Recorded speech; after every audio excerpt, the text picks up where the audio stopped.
Graça e paz, é um novo dia, meu nome é Juliano Nascimento e você está no Devocional Kairos. Seja muito bem-vindo, seja muito bem-vinda, é muito bom ter vocês por aqui mais uma vez.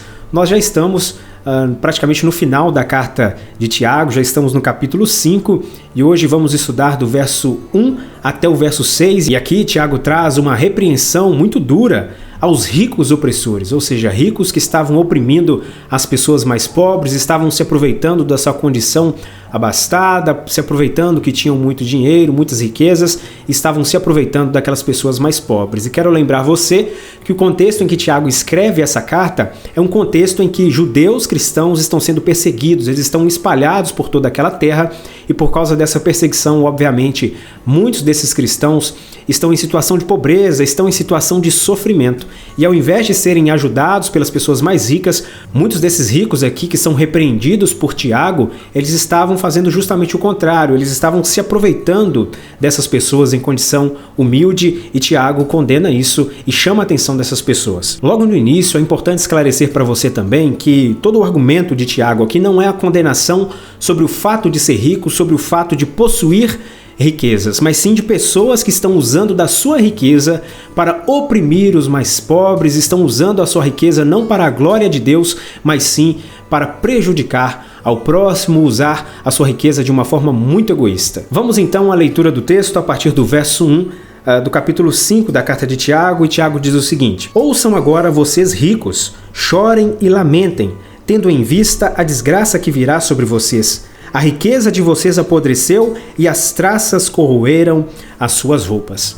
Tiago aqui já é muito duro, muito direto na sua forma de falar, porque a situação também pede isso. É uma situação deplorável em que pessoas humildes estão sendo oprimidas pelas pessoas mais ricas, e ele se dirige justamente a essas pessoas ricas que estão oprimindo aos pobres. Por isso ele diz: ouçam agora vocês ricos, chorem e lamentem-se, tendo em vista a desgraça que virá sobre vocês. Tiago começa a desenhar aqui um cenário de fim para essas pessoas. Um cenário em que a sua riqueza, tudo aquilo que construíram, tudo aquilo em que elas confiam, não valerá mais de nada. Chegará um dia em que eles deverão prestar contas a Deus, estarão diante de Deus prestando contas, e do que adiantará as suas riquezas. Então, por isso, Tiago diz: chorem e lamentem, porque a riqueza de vocês não vai justificar vocês. A riqueza de vocês não vai adiantar de nada quando a vida de vocês acabar. Então, o que vocês têm para entregarem a Deus? O que vocês têm para oferecer diante do Senhor? Então, é motivo de choro e motivo também de lamento. Por isso ele diz: a riqueza de vocês apodreceu e as traças corroeram as suas roupas, ou seja, tudo aquilo que vocês tinham de mais precioso, tudo isso passou, tudo isso foi destruído, e o que vocês têm nas mãos? Vocês não têm mais nada. O verso 3 ele diz o seguinte: o ouro e a prata de vocês enferrujaram, e as ferrugens deles testemunhará contra vocês, e como fogo devorará sua carne. Vocês acumularam bens nesses últimos dias. Interessante que Tiago diz que a própria riqueza deles seria um testemunho de condenação para cada um deles. Por quê? Eles acumulavam tantas riquezas e esse acúmulo era para benefício próprio. Era para uso de uma forma egoísta, não era para abençoar ninguém, não era para louvor de Deus, muito pelo contrário, eles usavam do seu poder aquisitivo para prejudicar os mais pobres. Por isso, quando ele diz: o ouro e a prata de vocês enferrujaram e a ferrugem deles testemunhará contra vocês, é sobre isso, ou seja, todo esse tesouro acumulado é a prova de que vocês estavam acumulando tudo para benefício próprio. Vocês estavam numa busca, numa ânsia de ter cada vez mais e se esquecendo do próximo, se esquecendo de abençoar o próximo. Tudo que vocês fizeram foi para benefício de vocês mesmos. Talvez tenha te chamado a atenção, assim como me chamou a atenção também, o fato de Tiago dizer que o ouro e a prata de vocês enferrujaram. A gente sabe que na realidade o ouro e a prata, eles não passam por esse processo de ferrugem, né? O que geralmente acontece, no máximo, é um processo de oxidação. Mas por que Tiago usa então esse termo de enferrujar, né? Esse termo aqui ele não é literal, é no sentido figurado, justamente expressando essa intenção de algo que fica guardado por muito tempo. Ou seja, geralmente esses ricos opressores, eles guardavam as suas riquezas somente para si, acumulavam cada vez mais somente para si. E o fato desse acúmulo egoísta seria o testemunho contra eles mesmos. Por isso ele diz: contra vocês como fogo devorará a sua carne. Vocês acumularam bens nesses últimos dias. Então o problema não eram eles ser ricos, mas sim acumular toda essa riqueza de uma forma egoísta e ao lado deles pessoas sofrendo, pessoas passando fome, pessoas em dificuldade. No verso 4 agora, Tiago trata mais propriamente da prática deles, do que eles realmente estavam fazendo no que diz respeito à opressão desses pobres. Verso 4, vejam, o salário dos trabalhadores que ceifaram os seus campos e que vocês retiveram com fraude está clamando contra vocês. O lamento do ceifeiro chegou aos ouvidos do Senhor dos Exércitos. Ou seja, esses pobres estavam lamentando, estavam clamando, estavam sofrendo, porque os ricos estavam se aproveitando deles, estavam retendo seus salários, e aqui diz que até mesmo os campos, que esses ricos possuíam, eles retiveram com fraude, foi de uma maneira ilícita, ou seja, através da corrupção. E enquanto isso, os pobres estavam lamentando, clamando, e os ricos não ouviam. Mas aqui também Tiago traz algo maravilhoso, algo grandioso. Ele diz: o lamento dos ceifeiros chegou ao ouvido do Senhor dos Exércitos. Os ricos não estavam ouvindo o lamento dos pobres. Eles não estavam enxergando, eles estavam ignorando o sofrimento dos pobres.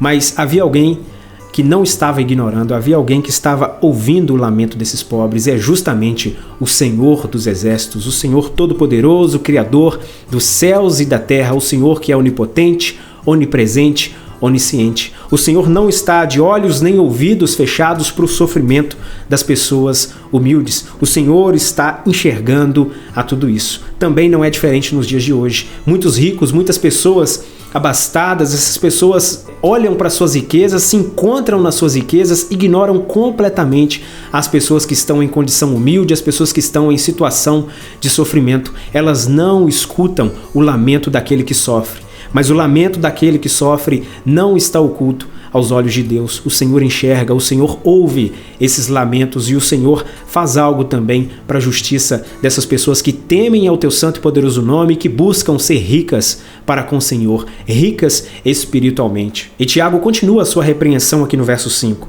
Vocês viveram luxuosamente na terra, desfrutando prazeres e fartaram-se de comida em dia de abate. Ou seja, Tiago está dizendo aqui que esses ricos viviam de maneira luxuosa, esbanjando as suas riquezas em benefício próprio, se esquecendo dos pobres, e eles estavam em tamanha ignorância que eles estavam como animais em dia de abate. Imagine só um leitão, um boi que vai ser abatido e ignorantemente está ali comendo, engordando cada vez mais, sem saber que já chegou o dia do seu abate. Assim também era o comportamento desses ricos opressores. Eles estavam ali fazendo as suas maldades, esbanjando as suas riquezas, sem saber que o seu fim também estava próximo e o que eles tinham para oferecer, justamente nada. Finalizando já aqui o verso 6, Tiago diz o seguinte: vocês têm condenado e matado o justo, sem que ele ofereça resistência.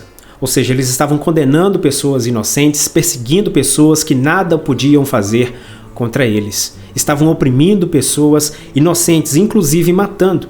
A interpretação desse trecho que Tiago diz que eles estavam matando, ela pode ser encarada de uma forma literal, ou seja, eles de fato estavam mesmo matando essas pessoas, ou de uma forma também indireta, onde eles estavam matando quando negavam o salário a essas pessoas, quando perseguiam essas pessoas, não davam o que era de direito a essas pessoas. E isso não é também diferente nos dias de hoje. Há muitas pessoas, infelizmente, envolvidas em corrupção, pela ganância, buscando ter cada vez mais. E com isso eles acabam tirando das pessoas mais humildes, fazendo com que as pessoas mais pobres sofram e sofram profundamente. Há muitas pessoas em situação de fome, situação de pobreza, em graves situações de saúde, porque lhe faltam recursos. E muitas vezes esses recursos que deveriam estar socorrendo as pessoas mais humildes, socorrendo o mais pobre, esses recursos estão na mão de pessoas mais ricas, pessoas que obtiveram essas riquezas de uma maneira ilícita, de uma maneira corrupta. Isso não é agradável e é justamente esse tipo de comportamento que estava acontecendo também nos dias em que Tiago escreve essa carta a esse povo. Vocês têm condenado e matado o justo sem que ele ofereça resistência. Mas Tiago agora também aqui no capítulo 5, ele vai trazer uma reviravolta nessa carta e nós lembramos que Tiago escreve essa carta visando encorajar essas pessoas que estavam sendo perseguidas. Por isso, A partir do versículo 7, Tiago vai trazer palavras de encorajamento, incentivando essas pessoas que estavam sofrendo essas perseguições, essas afrontas, que essas pessoas tivessem paciência nesses sofrimentos. E é justamente isso que a gente vai estudar no texto de amanhã, e eu espero que você participe, que você acompanhe e que você assista todo esse conteúdo para nós já finalizarmos também o estudo aqui da carta de Tiago. Pessoal, antes de finalizar, eu quero também fazer a leitura aqui do texto da primeira carta de Timóteo, no capítulo 6, dos versos 17 a 19, a orientação de Paulo a Timóteo sobre as pessoas ricas. Ordene aos que são ricos, no presente mundo, que não sejam arrogantes nem ponham sua esperança na incerteza da riqueza, mas em Deus, que de tudo nos provê ricamente para a nossa santificação. Ordene-lhes que pratiquem o bem, sejam ricos em boas obras, generosos e prontos a repartir. Dessa forma, eles acumularão um tesouro para si mesmos, um firme fundamento para a era que há de vir, e assim alcançarão a verdadeira vida. Aqui a orientação de Paulo para aqueles que são ricos, ou seja, não é um pecado necessariamente ser rico se a sua riqueza foi obtida de uma maneira lícita, de uma maneira correta. Pode ser um fruto do seu trabalho, não é um problema. O problema é acumular riquezas de uma maneira egoísta. Tudo aquilo que nós recebemos, tudo aquilo que nós possuímos, nós devemos exercer a chamada mordomia, entender que isso pertence primeiramente a Deus e que nós somos criados para louvor, honra e glória de Deus. Portanto, tudo aquilo que eu tenho é para abençoar o próximo. Então, continue administrando as suas riquezas com sabedoria, continue multiplicando as suas riquezas com sabedoria, mas pensando que quando você multiplica as suas riquezas, você consegue abençoar as pessoas, você consegue ajudar as pessoas. Então, faça isso. Gere mais empregos, abençoe pessoas, doe àqueles que precisam, e assim você faz com que o nome de Deus seja glorificado. Então, o problema não é necessariamente ser rico, o problema é o apego ao dinheiro. A Bíblia diz que o amor ao dinheiro é a raiz de todos os males. Então o problema não está em possuir riquezas, mas sim confiar nessas riquezas, fazer com que essas riquezas sejam objeto de adoração. A nossa confiança, a nossa dependência não deve estar nas nossas riquezas. A nossa dependência deve ser única e exclusivamente do Senhor. E tratando desse tema, eu não poderia deixar também de fazer a leitura de Lucas capítulo 16, do verso 19 em diante, onde nós encontramos a leitura sobre o rico e Lázaro. Vamos à leitura? Verso 19 do capítulo 16 de Lucas em diante. Havia um homem rico que se vestia de púrpura e de linho fino e vivia no luxo todos os dias.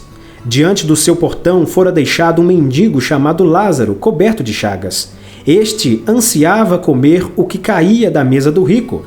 Até os cães vinham lamber as suas feridas. Chegou o dia em que o mendigo morreu e os anjos o levaram para junto de Abraão. O rico também morreu e foi sepultado. No Hades, onde estava sendo atormentado, ele olhou para cima e viu Abraão de longe, com Lázaro ao seu lado. Então chamou: Pai Abraão, tende misericórdia de mim e manda que Lázaro molhe a ponta do dedo na água e refresque a minha língua, porque estou sofrendo muito neste fogo. Mas Abraão respondeu: Filho, lembre-se de que durante a sua vida você recebeu coisas boas, enquanto que Lázaro recebeu coisas más. Agora, porém, ele está sendo consolado aqui e você está em sofrimento. E além disso, entre vocês e nós há um grande abismo, de forma que os que desejam passar do nosso lado para o seu, ou do seu para o nosso, não conseguem. Ele respondeu: Então eu te suplico, pai, manda Lázaro ir à casa de meu pai, pois tenho 5 irmãos, deixa que ele os avise, a fim de que eles não venham também para este mesmo tormento. Abraão respondeu: Eles têm Moisés e os profetas, que os ouçam. Não, pai Abraão, disse ele, mas se alguém dentre os mortos fosse até eles, eles se arrependeriam. Abraão respondeu: Se não ouvem a Moisés e aos profetas, tampouco se deixarão convencer, ainda que ressuscite alguém dentre os mortos. E assim eu finalizo por aqui, lembrando a você que a maior riqueza que nós podemos ter é a salvação das nossas almas. E nós, a cada dia que servimos a Deus, buscamos viver em santidade. Nós construímos uma riqueza que é celestial e ninguém pode roubar. Ela não pode ser destruída porque está na presença de Deus. Nós devemos investir a nossa vida nas riquezas celestiais. Que em nome de Jesus você a cada dia se empenhe em fazer a vontade de Deus, ter uma vida santa que agrada ao Senhor. Esse é o nosso Devocional Kairos de hoje, eu vou ficando por aqui, agradeço você pela sua atenção, lembre-se de deixar o seu comentário sobre o que você aprendeu sobre esse assunto, deixe também o seu gostei e não se esqueça de conferir se você já está inscrito no canal.